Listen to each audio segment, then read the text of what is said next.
Ahojte, s vami sú Volodymyr Volková a Bosoky. Dnes budeme pracovať na niektorých strelách, na ich rôznych variáciách.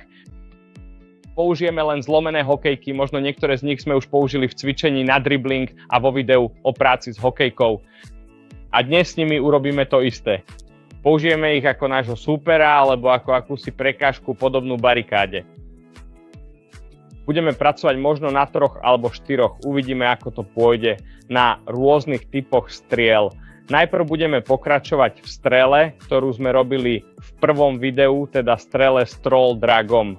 Poďme na to. Najdôležitejšie tu je, prečo používame túto hokejku, meníme uhol našich striel. Veľa to vidíte v hokejových videách, v NHL highlightoch. Hráči nejdú len priamo dopredu a nestrieľajú, pretože pred nimi je v prvom rade obranca. Jeho hokejka bude pred nimi a brankár vidí všetko. Veľakrát vidíte, že všetko, čo robí, je priamo pred vami a preto musíte zmeniť uhol. Takže brankár musí urobiť nejaký pohyb a potom sa okolo neho objaví voľný priestor.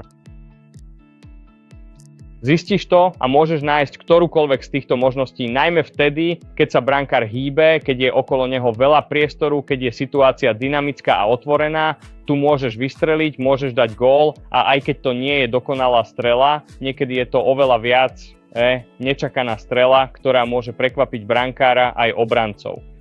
Preto je naozaj veľmi dôležité meniť uhol strely a nie ísť len priamo, ale meniť uhol, aby si mal viac možností a mohol prekvapiť súpera. Takže začneme tu, priamo pred tvojim súperom. Budeš mať rovnakú situáciu v zápase, puk je priamo pred ním, pretože sa snaží zablokovať strelu, snaží sa ti nedovoliť vystreliť a všetko, čo urobíš, je pohyb toe drag spolu s pohybom nôh, čo je naozaj dôležité pre úspešné zakončenie. Používaš celé telo, všetky svoje úmysly, všetky pohyby smerom dopredu na strelu, takže ťaháš puk úplne k telu a nájdeš si pozíciu, tvoja spodná ruka je napnutá a celá váha tela je v tom, ohneš hokejku, využiješ jej pružnosť a vystrelíš. Môžeš to urobiť aj z pravej nohy, tvoja predná ruka musí byť priamo vpredu, aby si mal celú pružnosť hokejky. Takže môžeš vystreliť takto alebo takto podľa toho, ako sa situácia vyvinie. Opäť, ako vidíš, mal si puk tu a strela prichádza odtiaľto, takže brankár, obranca, všetci musia zmeniť svoju pozíciu, aby reagovali na tvoju akciu. V momente, keď menia pozíciu, nie sú pripravení na tvoju strelu, takže to musíš využiť vo svoj prospech, musíš byť rýchly a rozhodný. Teraz je strela, ťaháš, využívaš celú pružnosť a váhu tela, meníš pozíciu puku a využívaš to, čo si študoval vo videách predtým, všetky tie poznatky a skúsenosti, ktoré si získal. Opäť, celou dĺžkou hokejky, popri súperovi, možno sa snaží použiť svoju hokejku, ty ju ťaháš cez telo, možno to nie je úplne ideálna pozícia v zápase, ale tu sa snažíme mať celú váhu tela, využívame hokejku, nestrieľame úplne spredu, lebo tam nemáš silu, môžeš použiť len silu rúk a zápestia. Takže potrebujeme mať puk čo najbližšie k nohám, nie príliš vzadu, lebo potom budeš strieľať takto a to tiež nie je dobré. To isté platí aj tu na ulici, keď trénuješ, keď skúšaš rôzne možnosti, keď sa učíš nové techniky a zlepšuješ svoje schopnosti. Je dôležité opakovať tieto pohyby, skúšať ich z rôznych uhlov, v rôznych situáciách, aby si bol pripravený na všetko, čo ťa môže v zápase stretnúť. Každý detail, každá maličkosť môže rozhodnúť o úspechu alebo neúspechu, preto sa sústreď na techniku, na presnosť, na načasovanie a na to, aby si mal vždy kontrolu nad pukom a nad svojimi pohybmi. Takto sa staneš lepším hráčom a tvoje strely budú efektívnejšie a nebezpečnejšie pre každého brankára. Celou cestou cez celé telo a vystrelíš, tvoja ruka skončí v tejto pozícii, takže používaš ruku vpredu, pričom využívame spodnú ruku, aby sme preniesli váhu celého tela a všetky pohyby smerom dopredu. Takže toto je prvá variácia strely. Ďalšia začne v podstate z tej istej pozície, ale ak ti obranca nedovolí vystreliť, možno neverí, že vystrelíš z tejto pozície, alebo sa mu podarí zostať priamo pred tebou, môžeš tu použiť pohyb dozadu a vystreliť z diaľky. V tejto situácii je dôležité, aby si uvedomil, že ak obranca zostáva veľmi blízko, musíš byť pripravený na rýchlu reakciu. opäť iné, je to trochu zložitejšie, ale zároveň ako je strela náročná pre teba, rovnako je náročná aj pre brankára a obrancu, takže opäť box ide k tvojim nohám späť úplne sem, napríklad znova až k nohám späť pomaly.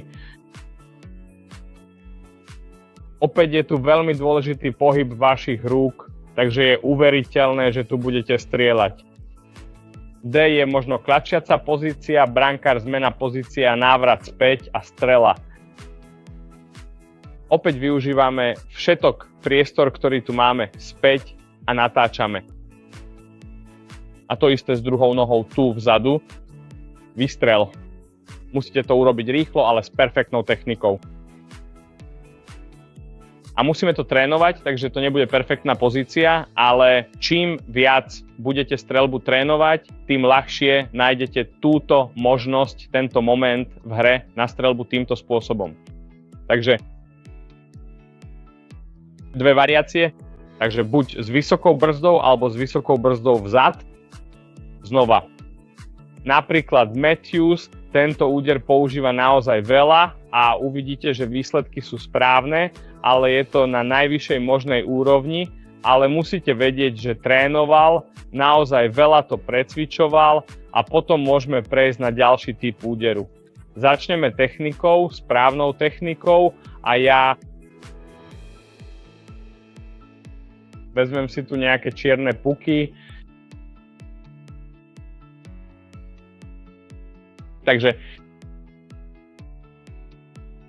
ste priamo pred hokejkou a vaša hokejka je nad pukom, ste v tejto pozícii a teraz nebudeme strieľať z tejto dokonalej pozície, keď mám puk priamo pri nohách, ale budeme strieľať z pozície, keď potrebujeme vystreliť naozaj rýchlo, využiť všetku silu zápestia a hybnosť pohybu. Takže puky budú najprv na vašej backhandovej strane, takže pre vás nie je pohodlné strieľať, ale musíte si nájsť túto možnosť. Musíte vystreliť rýchlo, aby ste opäť prekvapili brankára a pokúsili sa dať gól, možno vystreliť na dorážku, najmä keď ste ľavák útočník na pravej strane mantinelu a snažíte sa nájsť možnosť na strelu, snažíte sa využiť moment, používate svoje telo, robíte všetko, on používa svoju hokejku, všetko, čo musíte urobiť, je len rýchly pohyb tu a opäť strela, ale nie takto, pretože by to išlo úplne mimo bránky, ale zároveň, ak ste príliš blízko bránky a snažíte sa len prehodiť puk ponad brankára, je to v poriadku. Je to niečo, čo McDavid často využíva, najmä keď vidíme rýchlosť, ale tu sa snažíme len o rýchlu zmenu uhla, aby sa brankár musel pohnúť a potom vystrelíme, takže niečo takéto. A opäť, späť meníte pozíciu puku a využívate moment. Cieľom je urobiť zmeny a mali by ste rýchlo vystreliť, využívajúc všetky možnosti. A opäť, čo je naozaj dôležité, je vaša horná ruka tu. Čo je tu naozaj dôležité, je používať hornú ruku, aby išla skutočne dopredu. Ak budete strieľať takto, nebudete mať silu na strelu. Ale ak budete strieľať takto, budete mať silu. Budete mať silu, budete mať všetko, čo potrebujete na rýchlu streľbu, prekvapenie brankára a nakoniec strelenie gólu. Takže opäť, to je ten uhol pohľadu. A znova vystrelil.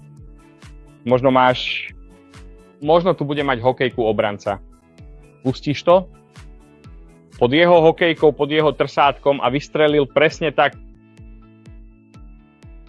Opäť, nič ťažké, ale musíš to trénovať, musíš to precvičovať, možno si musíš predstaviť aj pozíciu, v ktorej budeš na ľade v hre a snažiť sa naozaj precvičovať veci, nie len bežnú streľbu, stojíš pri bránke a strieľaš bez akéhokoľvek pohybu, bez akýchkoľvek falošných pohybov, ale trénovať veci, ktoré budeš robiť v hre opäť v tejto malej časti, ale v tom istom momente a znova.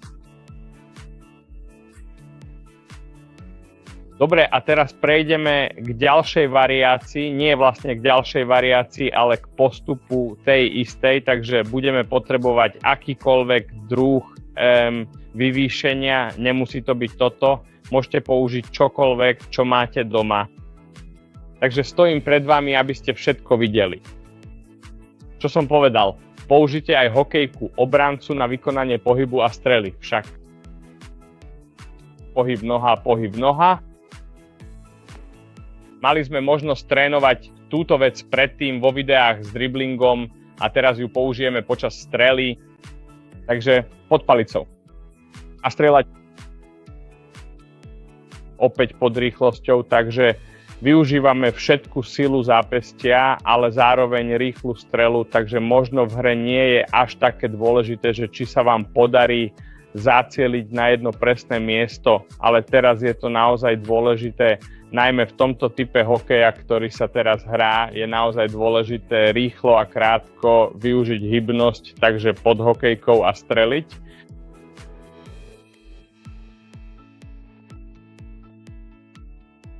Pod strelou je naozaj všetko úplne v poriadku. A v neposlednom rade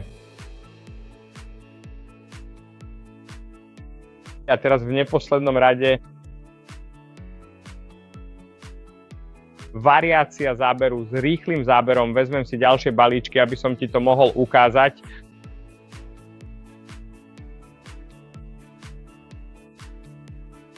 Ten posledný, veď predsa, takže fajn. Dôležité je tu opäť to, že použijeme rovnaké vybavenie, vlastne ani nie vybavenie, ale čokoľvek, čo máte doma. Máte puk trochu ďalej od tela, takže nemôžete strieľať týmto spôsobom, alebo by to nebola dobrá strela, možno ani na dorážku. Takže najlepšie je postaviť sa na buli, ale ťaháte puk k telu a hneď vystrelíte. Možno je tu nejaký súper alebo niečo podobné, takže využívate ťah hokejky a okamžite strieľate, opäť rýchla strela, správne postavenie. Znova, prišlo to k tebe, pokrčte kolena, choďte dole. Použij flex alebo palicu, vaša horná ruka, vaša dolná ruka ohýba palicu, využívaš všetku flexibilitu alebo hybnosť a len sa naťahuj, vystrel. Znova. Výstrel. Prísť k tebe. A to isté. Z druhej nohy. Takže dnes sme trénovali 4 druhy úderov, 4 variácie úderov. Je to naozaj dôležité, ak sa snažíš dať veľa gólov v zápase, je pre teba naozaj dôležité vedieť strieľať rôznymi spôsobmi, prekvapiť brankára, meniť uhol, využiť všetku hybnosť, využiť každý moment v hre, takže to musíš veľa trénovať. Nielen bežnú strelu, ale aj herné situácie a dnes tu s vami bol Valdimír Volkov a Busoky. Vidíme sa v ďalších videách.